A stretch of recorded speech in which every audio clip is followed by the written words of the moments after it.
बापाने नवीन bike race त्याला घेऊन दिली. नव्या गर्लफ्रेंड सोबत तो फिरण्यासाठी शहराच्या बाहेर निघाला. जेव्हा शहर संपलं, जिथं गाव सुरू झालं, अशा एका ठिकाणी तो थांबला.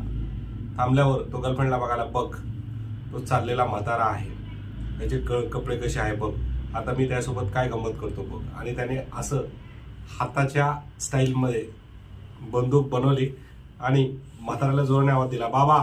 त्या म्हाताऱ्याने बघितलं आणि याने त्याला ढेशक्याव असं केलं आणि तिथून गाडी घेऊन सुसाट पळाला. त्याची गर्लफ्रेंड ही खुश झाली की वाह, माझ्या लवरने काय जोक केलाय. पुढे टोल नाक्यावर त्या दोघांनाही थांबवण्यात आलं.